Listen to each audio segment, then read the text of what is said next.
Ready?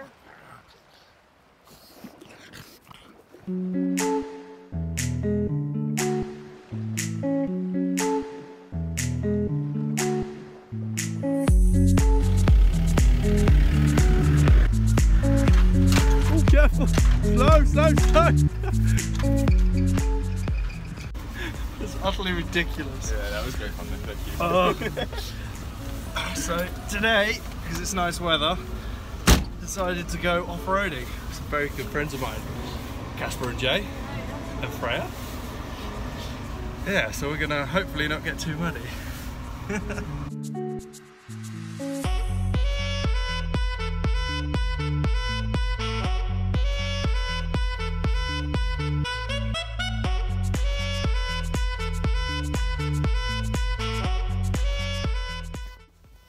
So we've taken a moment to have a little breather from burning around some off-road routes.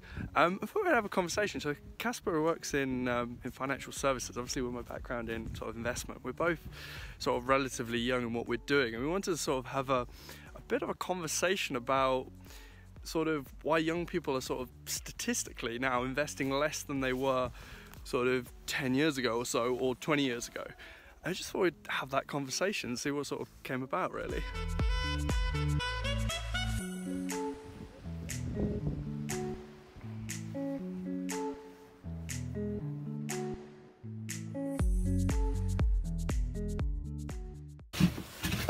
Where to begin? So yeah, we wanted to address the question of kind of why young people aren't investing so much. Right. And I suppose first to sort of define that problem, what are the sort of stats that you found that within your work within financial services, like just how define that problem? Well, it's something that we're seeing more and more of, and it's not just us, it's around the entire market sector, but it's that less young people are getting into investing today than they were, say, 10 or 20 years ago.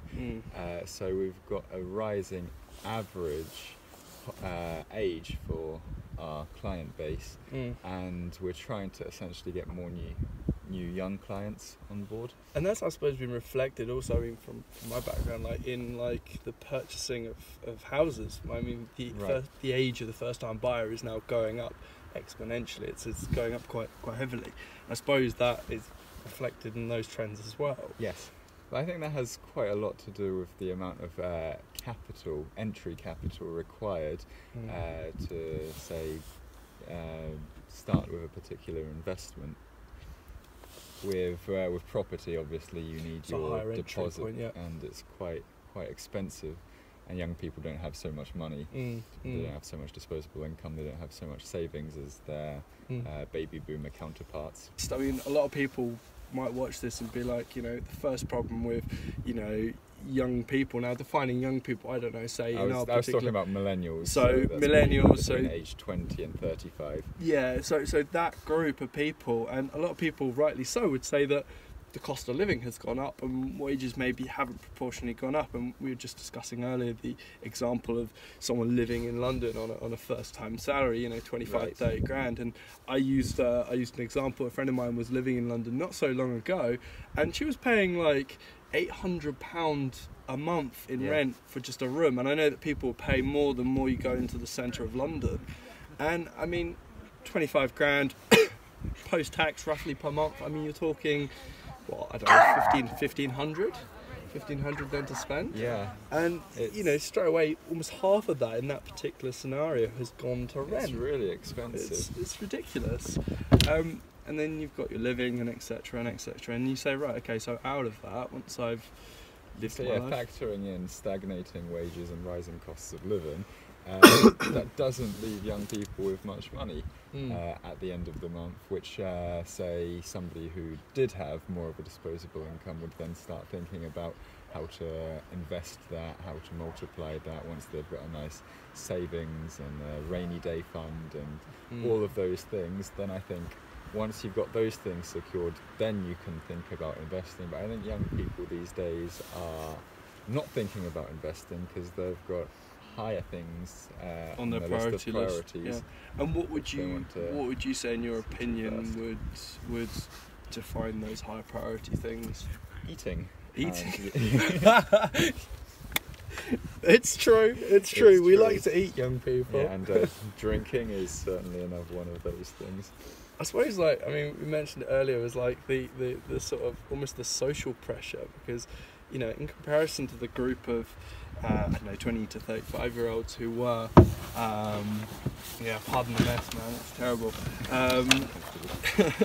Like, you know, in comparison to that group 20 years ago, it was, you didn't have social media, you didn't have such access to the internet, and now straight away you've got, at the touch of a button, you've got access to so much more sort of information and influence, I suppose, more importantly. Yeah, there's certainly much more opportunities available to young people today than there were young people, say, 10 or 20 years ago, but Yeah. we're just not seeing as many young people make use of and take advantage.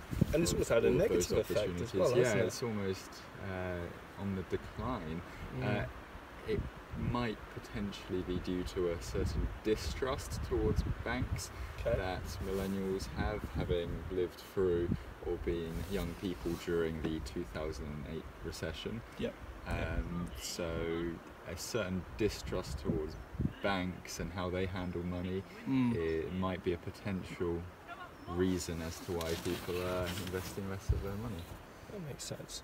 I mean, like, I personally don't, I mean, this is telling my age, but I don't remember much about 2008 with regards to, you know, the crisis and so on and so forth.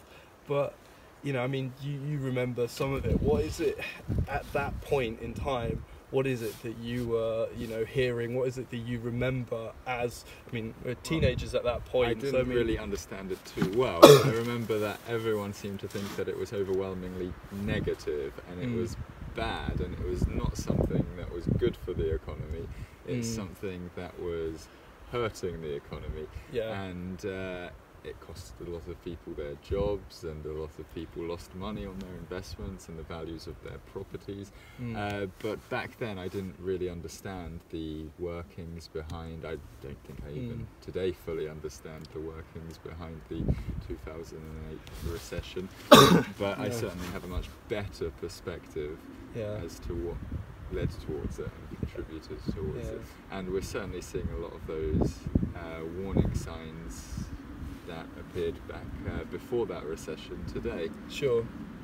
And which ones in particular would you find that you were referring to? That, I mean, I know I've noticed that car sales have started to drop, which has been a historic marker from that previous period. I mean, what else have you sort of? Well, there's noticed? all of the junk bonds defaults, which are usually a telltale sign of an economy that's soon to crash or it's on its last legs. In layman's terms, define junk bonds. Well, these are your high-risk bonds. This is high-risk debt that banks usually give out freely but with a high interest rate, and these are usually the first to fail. So once these start failing, they act as a general indicator as to the market's health in general. So they're usually the first default, which is to be expected with their high interest rate and high risk. But there is also the rising interest rates. Yes.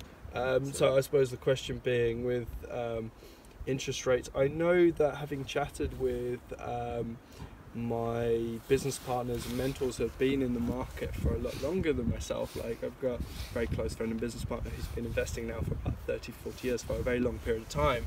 And in his time, he has not seen a period, and I might be wrong, a period that we've had such high market value, so high market, and high interest rates, which is quite strange. The cycle usually acts in opposites as such. I don't know how you feel about that, / you know, how are interest rates affecting things? Well, it's usually the government trying to stimulate borrowing, by lending, by raising the interest rates. So people are currently quite scared, and I think a lot of people are predicting a recession, or at least concerned that there might possibly be one.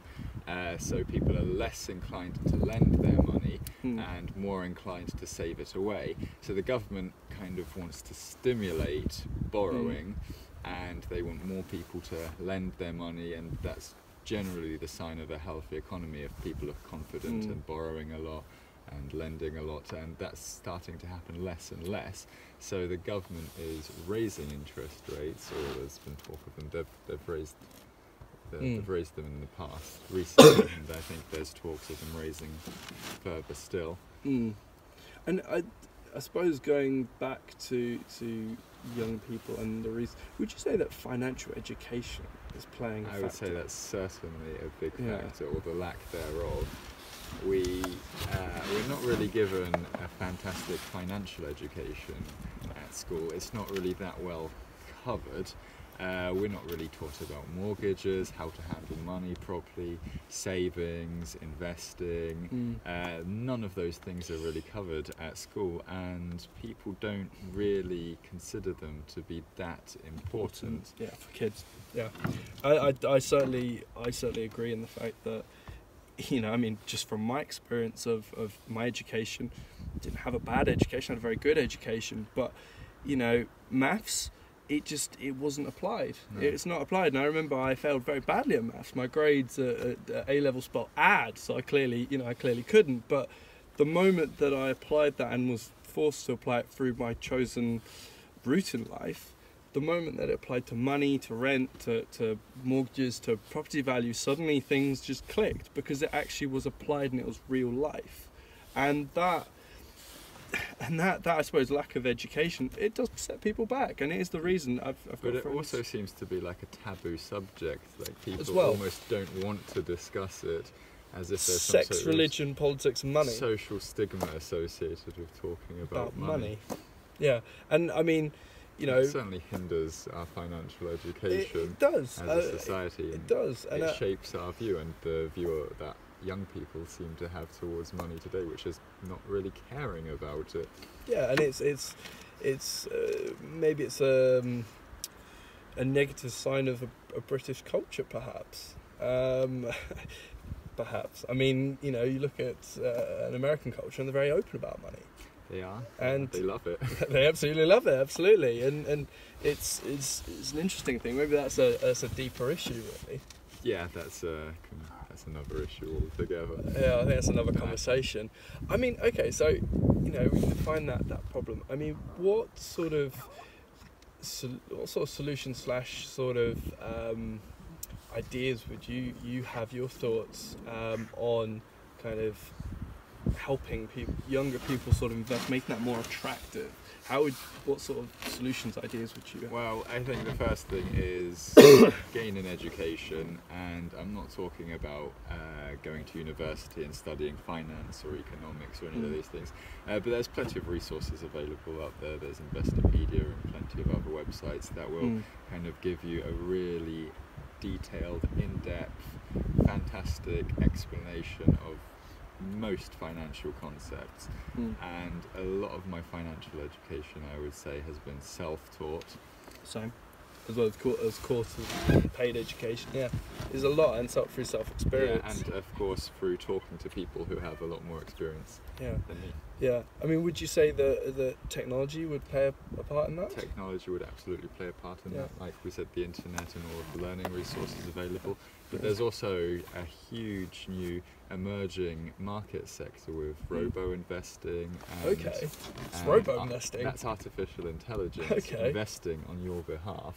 So you don't have to actually have any knowledge on market cycles or market indicators or any of those things. You essentially trust a robot to be able to do it for you, which is essentially what all of the traders are doing anyway. Yeah, they're relying on indicators. With high frequency trading, I mean, it's humanly impossible to keep up with that. Yeah, there's just so much going on. There's so much factored in that usually it's just now software trading, and that makes up the bulk of the trading volume that we see on all markets, so that forex markets and stock markets, financial derivatives markets, and all of those things. So that actually gives a lot of potential to people to invest professionally without any knowledge of investing, essentially relying